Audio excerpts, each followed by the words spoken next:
Gostaria agora de passar a palavra para o padre, muito melhor, tá vendo? Não sei nem dizer o nome. Paulo Ricardo de Azevedo Júnior, de Cuiabá.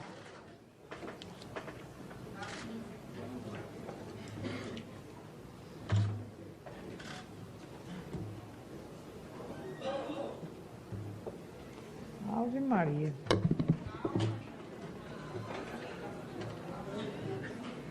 O senhor recomenda, é? Boa tarde a todos. Quero, antes de mais, agradecer o convite da comissão, a honra de estar aqui e de, nesta Casa de Leis, realmente debatermos um assunto tão importante para o nosso país, para a defesa verdadeira dos direitos das mulheres e, sobretudo, para aquilo que é a necessidade de que essa Casa de Leis proponha legislações que representem mesmo esta necessidade, como foi apresentado pela doutora Amini, né, de defender a mulher. Agora, o que nos cabe aqui dizer, já desde o início, é o seguinte: se nós vamos defender o direito da mulher, nós temos que considerar que, a partir da Conferência Internacional de Direito de Defesa dos Direitos das Mulheres, em Pequim, a palavra gênero entrou como um vírus que roubou a agenda do verdadeiro direito das mulheres. Por quê? Porque o que acontece é o seguinte: foi feita toda uma articulação para, a partir da década de 90, se substituir sistematicamente a palavra sexo, que era aquilo que se usava antes, pela palavra gênero. A palavra gênero parece até mesmo uma palavra, digamos, mais polida, mais educada do que sexo, porque sexo tem essa conotação de relação sexual, né? Então, parece ser mais educado você dizer gênero. No entanto, isso foi um vírus que foi introjetado na agenda da verdadeira defesa do direito das mulheres, de tal forma que ela foi raptada para fazer uma outra coisa, que é desconstruir a família natural, nesta complementariedade de homem e de mulher, que gera a vida, como, aliás, foi até apresentado pela nossa expositora, né, doutora Amini Haddad Campos. Para a gente entender de onde vem isso, nós precisamos, então, começar com um pouco de história. Tudo começou no século XIX, com um senhor chamado Karl Marx, que, antes de morrer, deixou escritos, anotações de um estudo que ele fez, que não foi publicado em vida, foi publicado póstumamente por Engels, que é chamado A Origem da Família, da Propriedade Privada e do Estado. Nesse livro, Karl Marx explica a origem da família. E a origem da família, segundo Marx e Engels, é a seguinte: a família, essa realidade que nós conhecemos e da qual nós nascemos, é uma construção opressora.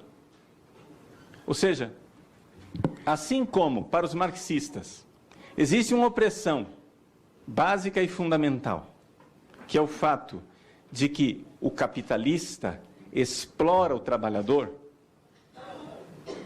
Karl Marx, no final da vida, disse: não adianta nada nós estarmos agora trabalhando para o capitalista parar de oprimir o trabalhador, quando nós temos na família, na própria célula máter da sociedade, na célula básica da sociedade, nós temos a opressão.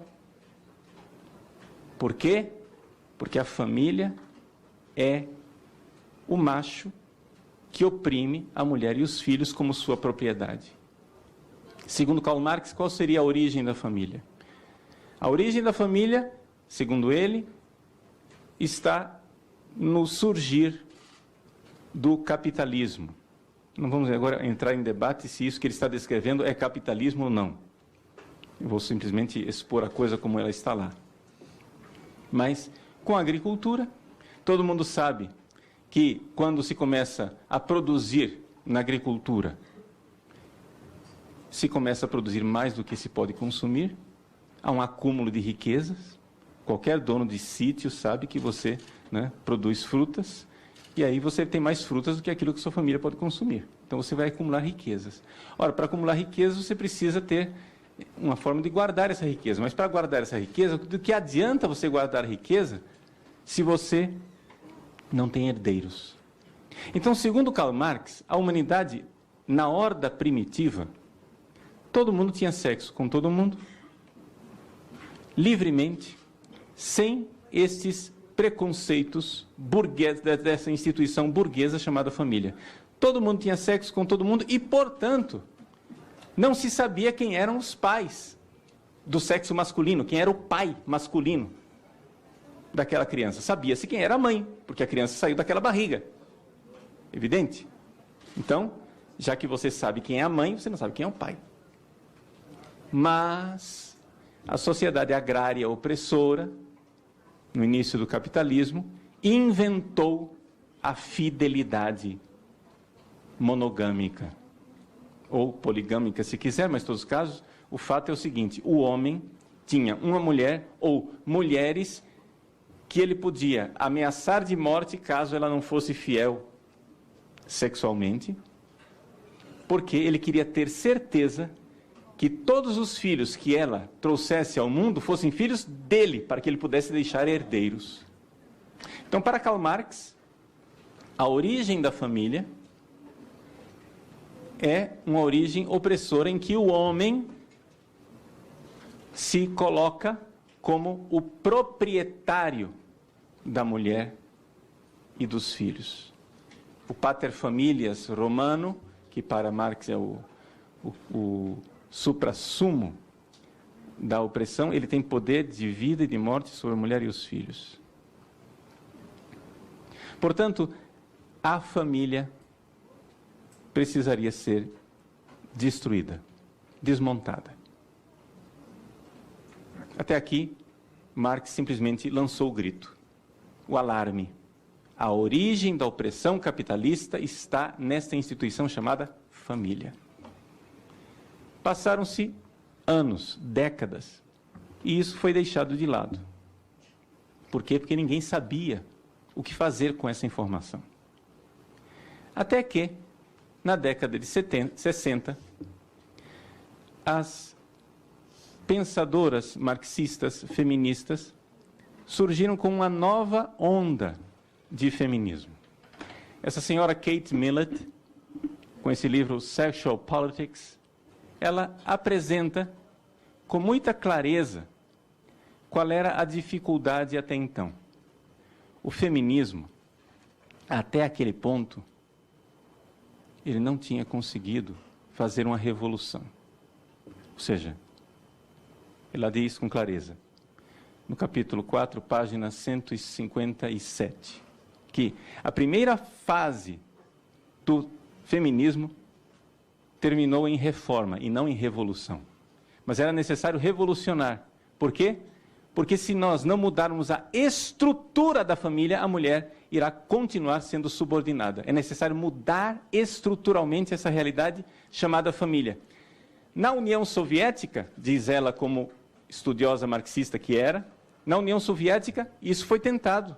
Se tentou, página 168. Não é?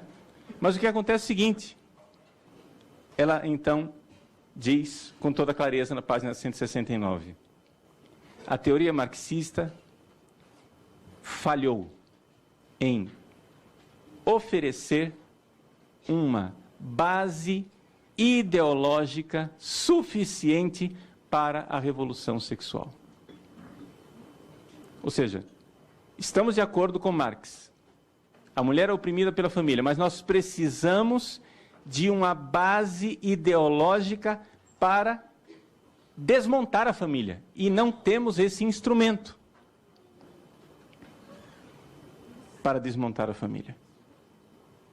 Pois bem, ela então diz, nós temos que concordar com Trotsky, página 170, temos que concordar o seguinte, que os soviéticos falharam miseravelmente, não conseguiram fazer a transformação revolucionária da família. Portanto, diz Trotsky friamente, não se pode, aspas, abolir a família. Nós temos que substituí-la. Tem que colocar alguma coisa no lugar.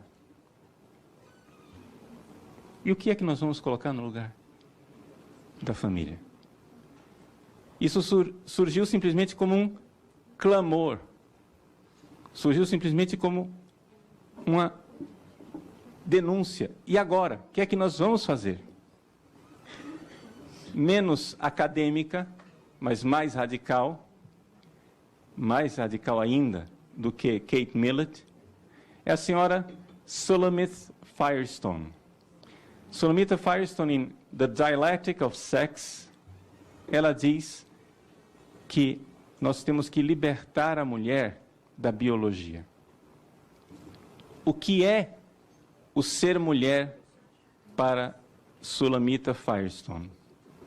Ela diz que a gravidez é algo horrível, que o parto é algo doloroso e nós temos que promover uma forma de reprodução onde a mulher não tenha mais que se sujeitar à biologia.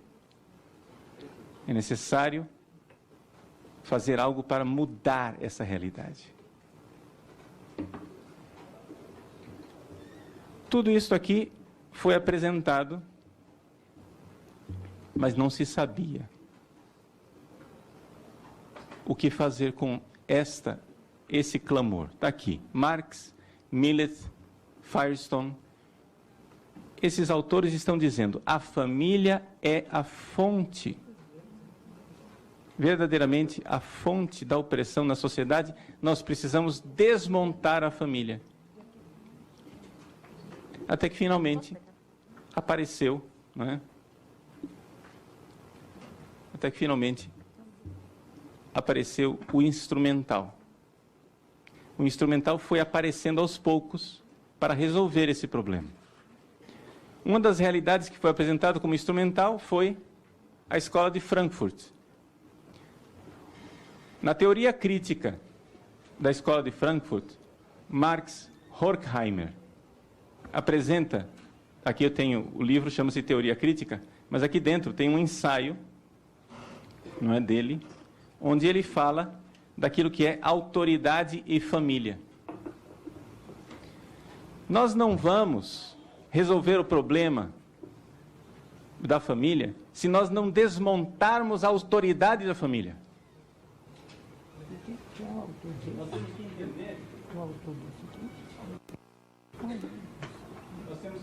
Nós temos que entender que a autoridade da família tem que ser desmontada, porque as pessoas elas não seguem silogismos, elas seguem uma autoridade. Então, por exemplo, um projeto de lei que foi aprovado aqui nesta casa, como por exemplo a lei das palmadas, da senhora advogada da Xuxa Meneghel. Vejam, o que acontece é o seguinte, essa lei, ela pode parecer que ela quer defender as crianças, mas uma criança que for espancada, já com o aparato legal que havia anteriormente, o criminoso iria para a cadeia. Qualquer pessoa espancada, não só a criança. Só que acontece o seguinte, o que está contido lá dentro da lei é o seguinte, se o pai ou a mãe sujeitar a criança a qualquer tipo de constrangimento,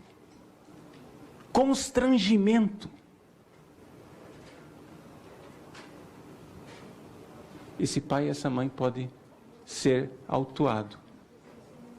Constrangimento, isso quer dizer o seguinte, você já educa a criança desde pequeno a não obedecer à autoridade do pai e da mãe para obedecer à autoridade do Estado. É necessário fazer alguma coisa para que não haja autoridade. Mas isso não é. Isso não é.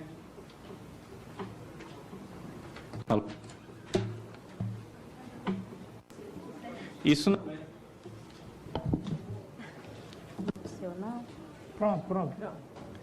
Isso não é o problema principal daqui que nós estamos tratando, que não é a questão da autoridade dos pais, mas é a questão que foi se tentando buscar uma forma de desmontar a família.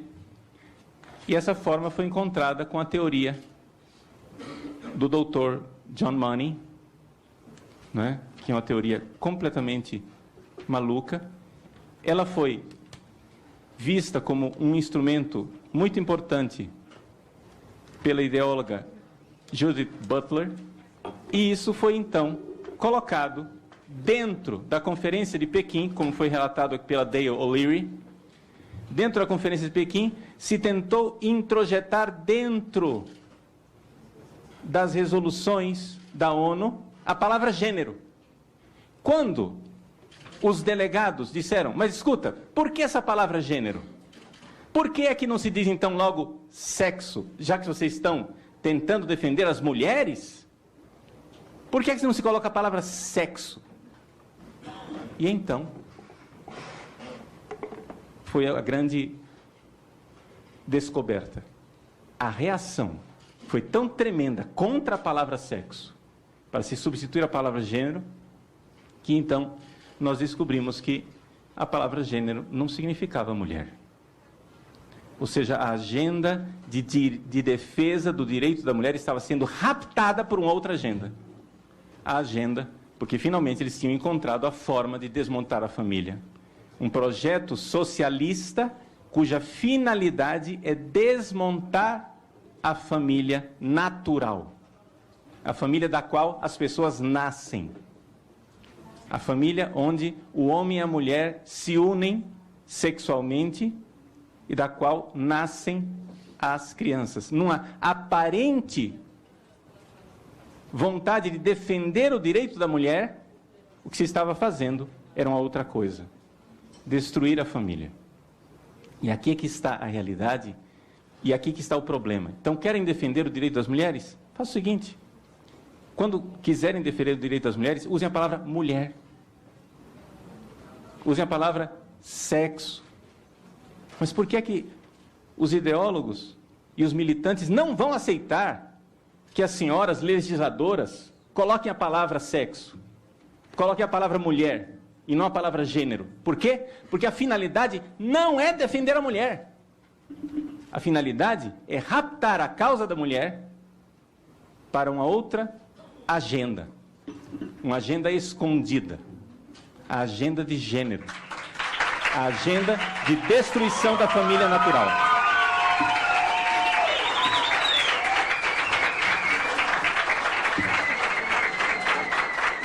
Por isso, que uma pessoa, se na democracia uma pessoa quer destruir a família natural, ela tem direito de querer isso. Mas ela tem também o dever de avisar aos eleitores que ela está fazendo isto. Porque isso daqui é acabar com a regra da democracia, onde as pessoas têm que ser informadas do que é que está acontecendo. Para concluir. Ou seja, é importante que a palavra gênero seja então definida. Seja definida. E é por isso que nós estamos aqui. Porque o que está por trás da palavra gênero não é a mulher, mas é uma agenda de destruição da família natural.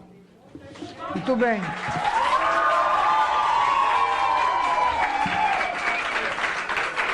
Eu só queria fazer o registro e alinhar o padre Paulo Ricardo. Achei muito importante a linha de fala sua, no sentido de trazer, até fiz essa coisa, agenda escondida, que o senhor cita em relação à agenda da ONU, onde a palavra gênero, e aí justifica toda uma apreensão que nós temos aqui na bancada evangélica, católica, uma série de parlamentares, nessa preocupação no conceito família. Por quê? Porque justamente quando se traz essa palavra gênero versus a palavra sexo, ela esbarra numa ausência de definição. Então, seria possível esse conceito, legalmente falando, sem esbarrar? E aí a pergunta vai para os dois, para o Domênico e para o padre Paulo Ricardo. Eu quero ouvir dos dois. Seria possível, por exemplo, resolver essa questão num projeto que, independente da discussão acadêmica, termos aqui a responsabilidade de conceituarmos exatamente o que vocês entendam como gênero, para que a gente possa avançar na questão feminina. Porque, segundo esta ótica, da forma com que foi apresentada, a palavra gênero rouba a identidade da mulher. O que a gente não quer. A gente quer avançar nas políticas públicas da mulher. De que forma nós poderíamos, por exemplo, contribuir com um projeto de lei conceituando isso sem ferir a visão acadêmica, sem abrir mão da discussão acadêmica? Eu, antes de passar a palavra para o padre Paulo Ricardo, eu vou trazer aqui as perguntas, então, do E-Democracia. Nós temos perguntas do André Luiz, aliás, todas as perguntas são dele, e nós vamos fazer, então, passar duas para o padre. Por que se quer instruir o ensino religioso no BNCC, que é a Base Nacional da Grade Curricular, sendo que o mesmo foi retirado do currículo escolar na década de 80? O que os dois temas têm em comum? Padre Paulo Ricardo, além da pergunta da deputada Soraya, e ele faz uma menção aqui também, que me parece um pouco confusa, mas é importante a gente... O que pode dizer, então, no caso da Noruega, em que foi comprovado cientificamente que a ideologia de gênero é uma falácia? Então, essas são as duas perguntas do André Luiz, e eu passo a palavra, então, para o padre Paulo Ricardo. Muito obrigado, deputada. Eu vejo que existe uma preocupação da parte das parlamentares que são da Comissão de Defesa dos Direitos das Mulheres. Vejo que é uma preocupação imensa da doutora Amine Haddad e de tantas mulheres aqui presentes de defender o direito das mulheres. Eu, em primeiro lugar, fico contente de ver isso, feliz. Sabe por quê? Porque as senhoras realmente creem que existe mulher. E isto parece pouco, mas isto é uma realidade que quebra totalmente a ideologia de gênero. Porque a Judith Butler começa exatamente dizendo que não existe mulher. E isso as pessoas não se dão conta que isto é implosão. Por quê? Como o Domênico colocou, se você não tem um sujeito claro do qual você irá defender os direitos, você não vai conseguir defender direito de ninguém. Porque qual é a dificuldade? Por que é que toda a legislação que vocês tentam passar bate na história de gênero e vocês não conseguem defender mulher nenhuma? Por quê? Porque exatamente o conceito de gênero entrou como um vírus linguístico e vocês não vão conseguir aprovar. Porque todas as vezes que a palavrinha gênero aparecer, vocês vão encontrar oposição da população que não é tão ignorante como se pensa. As pessoas estão atentas para essa realidade e exatamente a tentativa de colocar nas nossas câmaras municipais e nos estados, etc., a questão de gênero dentro dos planos municipais, estaduais e do plano nacional aqui, vê que a população brasileira se antecipou aos seus legisladores. Ou seja, o brasileiro está atento para a palavra gênero. A palavra gênero, muita gente da população sabe que isso é uma ideologia e que isso não defende as mulheres. Porque exatamente desconstrói a mulher e diz que mulher não existe. A mulher é uma questão líquida. Então, você vai defender o quê se aquilo não tem identidade? Então, isso vem da onde? Isto vem exatamente de uma ideologia artificialmente produzida. A doutora Liliana Bittencourt mostrou claramente como cresceu exponencialmente a partir da década de 90.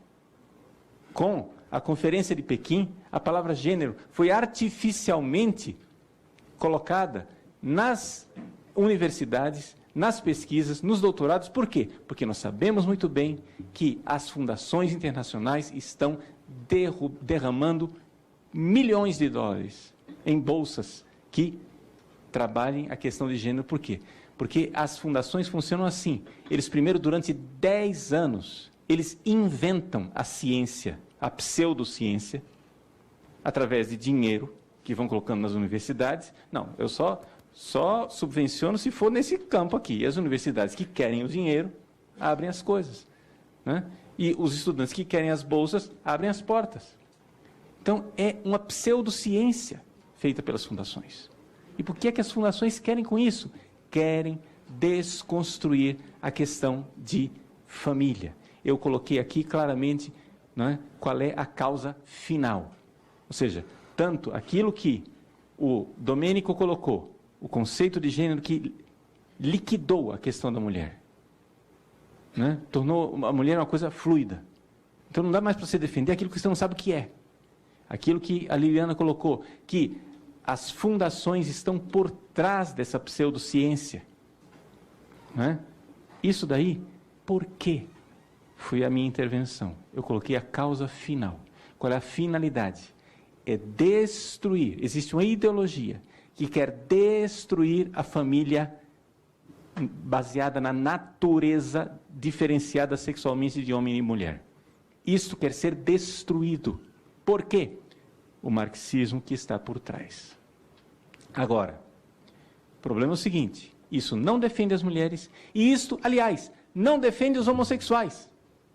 Porque no dia que eu vir um marxista vir aqui nesta casa ou em qualquer outro lugar condenar Cuba porque matou centenas de homossexuais no paredão, quando eu vir nesta casa um marxista condenar a União Soviética porque condenou milhares, até milhões de homossexuais aos gulag e aos campos de concentração, quando eu vir aqui nesta casa um marxista condenar o verdadeiro genocídio de homossexuais feito pelo regime que mais matou homossexuais na história da humanidade, eu vou acreditar que esses marxistas, com a ideologia de gênero, querem defender os homossexuais. Mas eles não.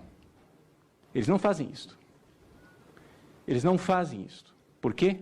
Porque a palavra gênero vai continuar como um vírus ativo. Então, se as mulheres, se as parlamentares, se as mulheres que querem defender o direito das mulheres nessa comissão querem realmente que essas legislações sejam vencedoras, então vamos ouvir o que o povo brasileiro já disse e deixou claro num levante, né, voltando-se para a questão dos planos de ensino, tanto no nível municipal, como estadual, como nacional.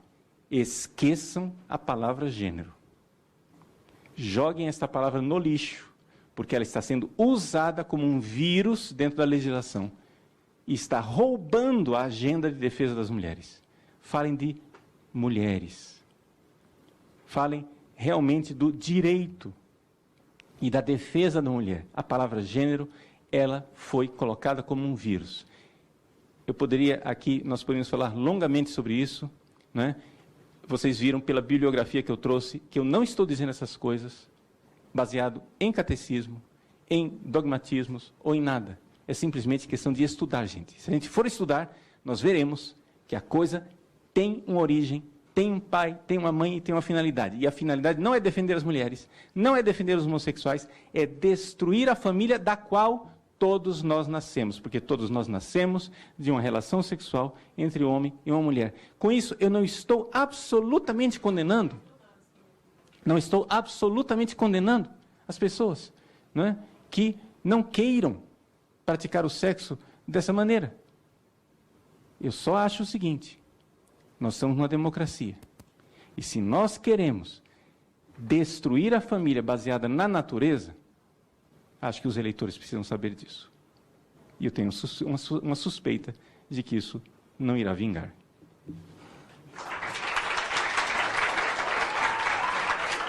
Então, passo a palavra agora ao deputado Jair Bolsonaro, do PSC, do Rio de Janeiro.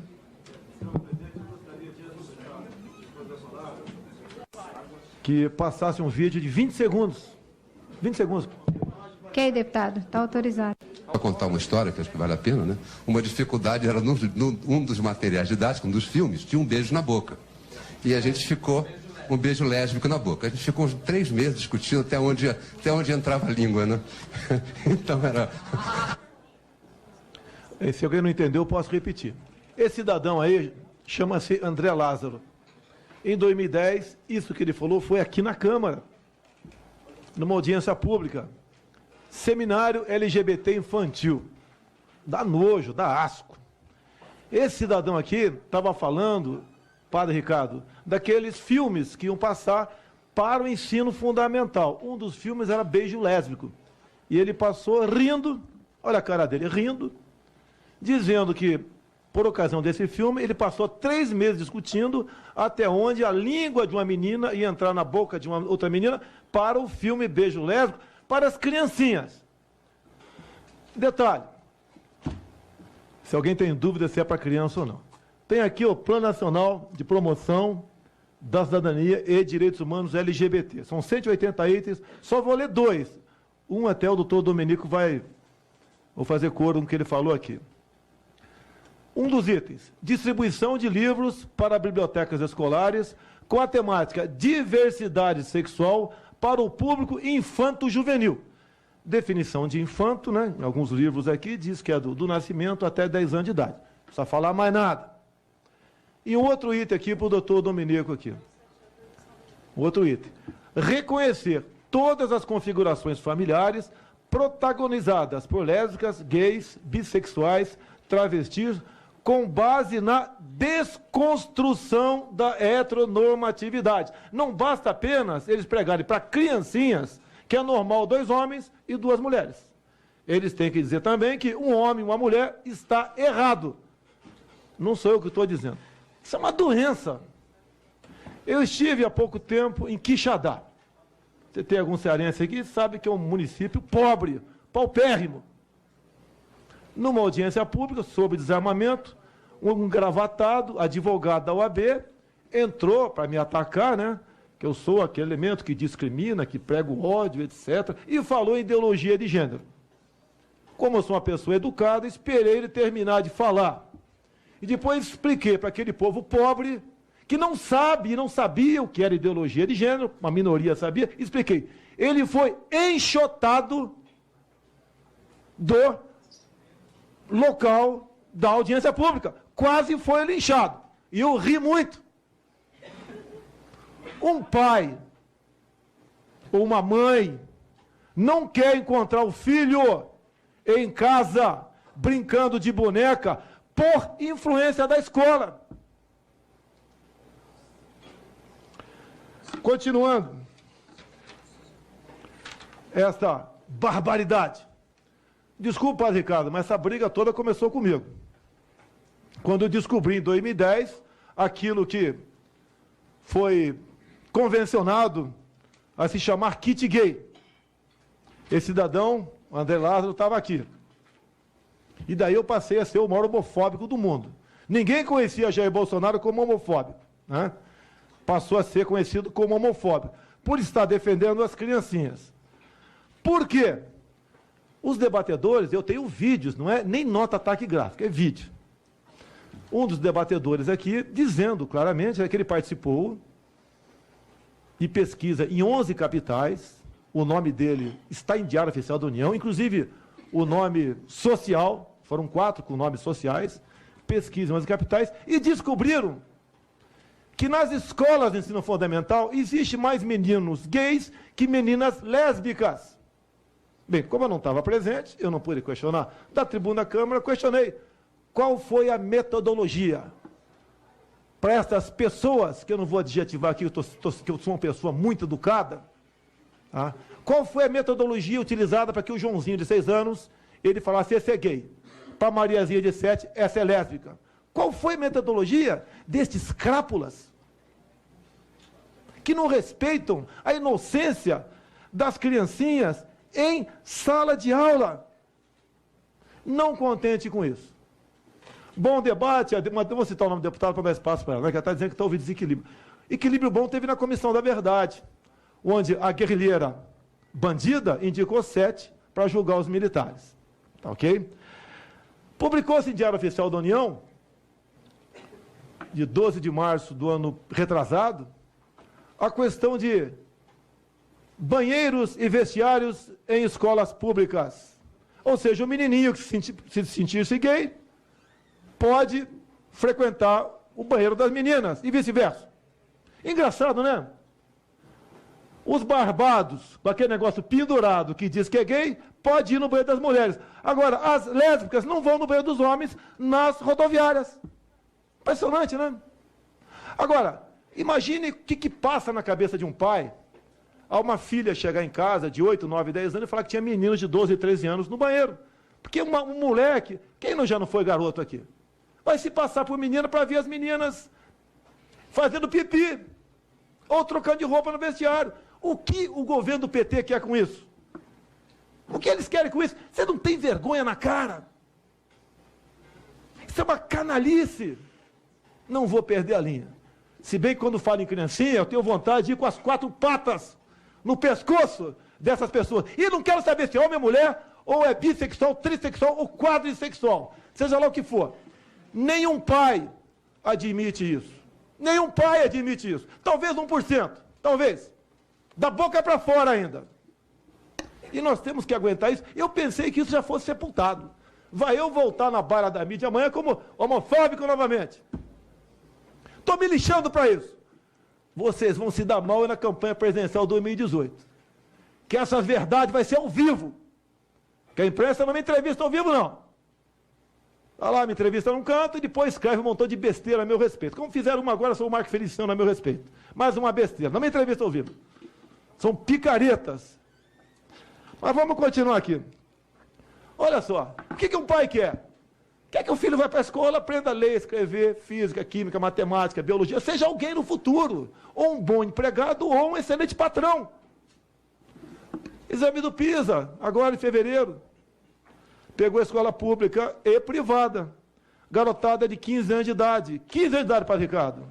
Doutor Domenico. 15 anos de idade. 67% não soube fazer uma regra de 3 simples. $1 vale R$4, $3 valem quanto? 67% não souberam. Se fosse só a escola pública, com o primeiro momento, essa patifaria que se discute aqui, de ideologia de gênero, era para a escola pública apenas, para o filho do pobre. Quer que o filho do pobre aprenda comportamento que o pai não quer na escola. Mas agora é para a escola privada também. Então 67% só fazer a regra de 3. 70% não sabem interpretar um texto. Um texto de um parágrafo de 3 linhas. O que esses caras querem para a criançada? Que cresçam imbecis? Que no futuro tem o título eleitor numa mão e o cartão de Bolsa Família na outra? Não falem que eu quero acabar com o Bolsa Família, não. Eu quero acabar com a picaretagem, com a demagogia e dizer para o pobre que ele sai da miséria com instrução. E não com Bolsa Família. E nem com essa respeitabilidade de araque que eu estou vendo aqui. Parem de emboscar a criancinha em sala de aula. Isso é comportamento de canalha. Fale para mim que ser gay é legal. Fale pro vereador aqui, que está do meu lado aqui, que ser gay é legal. Fale para minha mãe que ser gay é legal. Agora eu tenho uma filha de 5 anos de idade. Não mostre isso para ela, que eu arrebento na porrada. E tem que ser assim. Não venho com palavras bonitas. Emboscando criancinha em sala de aula. E tem muito gay que é contra isso. E agora, para terminar, não tem nada a ver agora, só gay, né? Tem esse mais de livro aqui, que eu divulguei, esse livro aqui no começo do ano, e daí vou MEC. Bolsonaro está mentindo. Doutor Domenico, é natural quando o senhor vai comprar um carro, é normal o senhor pedir, dá emplacamento, bota aí um insufilme, é natural. O MEC de Haddad e depois desses outros que não entendem nada de educação, mercadantes, entre os outros que passaram por lá, que o objetivo é dominar a escola, né? Ganha escolas e não quartéis. É muito melhor. Mudou a tática. No passado da luta armada. Dilma tentou e não conseguiu. Agora é no blá blá blá.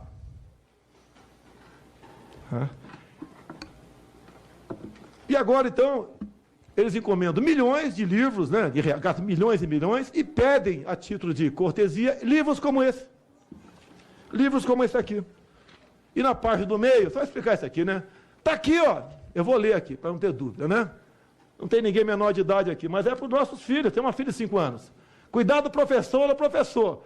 Se eu der uma pancada numa professora, ensinando para minha filha que ser lésbica é legal, eu vou falar que eu sou misógino. O vai que esse professor é gay, que está previsto aqui, cota para professor gay escola, vai falar que eu sou homofóbico. E se não puder ser na porrada, vai ser de outra forma. Está aqui, ó. Enfia o dedo aqui. Enfia o dedo aqui. Pena que não está colorido. Padre Ricardo, está vendo aqui, Padre Ricardo? Enfia o dedo aqui. Enfia o dedo. Está escrito aqui no livro. Enfia o dedo no buraco do outro lado da folha para fazer o pinto do homem. Tá ok? Está aqui, ó, a vagina da mulher para o lado de cá. Dobre a folha e dá uma flexionada aí. É isso daqui para os nossos filhos? Isso aqui, Padre Ricardo, não é um estímulo à pedofilia?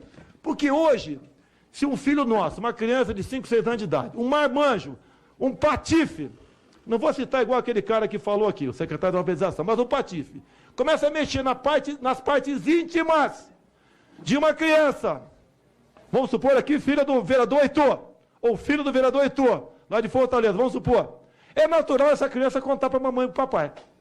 A partir do momento que isso passa a ser normal, ele não conta. Escancar as portas para pedofilia. Daí nós vamos no site Humaniza Redes, onde passou por lá a queridíssima Maria do Rosário, que me transformou em réu no Supremo por apologia ao estupro. Está lá. Pedofilia não é crime. Está lá. No site, tiraram agora, que mudou de governo, né? O que diz lá, Padre Ricardo? Se nós aqui virarmos a esquina, vamos supor aqui na Câmara, encontrar um barbado, enfiando seu pênis na vagina ou no ânus de uma criança de 5 anos de idade, para ser bem claro, já que o livro esculacha, nós vamos chamar a Polícia Legislativa. Mas ele tem que ser conduzido ao hospital, o cara que estava com o pênis na vagina da criança de 5 anos de idade. Porque lá ele vai ser submetido ao laudo pericial, psiquiátrico, né? E caso ele venha a estar sofrendo de transtorno, ele tem que ser levado para um hospital e não para a cadeia. Sabe qual é o nome do psiquiatra para esse cara? Que o Jair Bolsonaro recomenda? Doutor Peixeira. Não podemos ser complacentes com isso. Falo pesado, falo. Tenho imunidade para falar. O Supremo queria caçar meu mandato, porque eu usei a tribuna da Câmara, no Salão Verde, para discutir com uma deputada que estava defendendo um estuprador menor de idade. Pode caçar meu mandato. Estou me lixando para o meu mandato. Não vou caçar minha consciência. E nós temos imunidade para falar. Não é para ficar na vaselina. Mimimi, mimimi, mimimi, mimimi, mimimi. A criança mimimi, mimimi, mimimi. Porque, segundo não sei quem, não sei da onde, da universidade, da ponta da praia, eu não vou falar qual universidade que é no nome certo, que eu sou educado, falou isso ou falou aquilo. Saudades, Padre Ricardo, quando tinha 8 anos de idade. O Brasil era muito católico, não tinha muito evangelho naquele tempo, né? E tinha um quadro de Jesus Cristo, em todas as casas, tinha, a minha tinha, de braço aberto, com criancinhas, e embaixo estava escrito, vinde a minhas criancinhas. Hoje os canalhas dizem, vinde a minhas criancinhas, para praticar pedofilia, ou para ensinar-lhes comportamento que nenhum pai admite. Abaixo a canalice. Eu espero que esta seja a última audiência sobre esse assunto, que dá nojo, asco e vergonha, quando nós estamos discutindo aqui, fato que através da lei querem emboscar as nossas criancinhas, querem roubar a sua liberdade, querem tirar o prazer do homem, de ver o seu filho crescer homem, ou sua filha crescer mulher. E a minoria que porventura queira ser isso aqui no futuro, que vá ser, mas não seja por influência da escola. Obrigado, senhor presidente.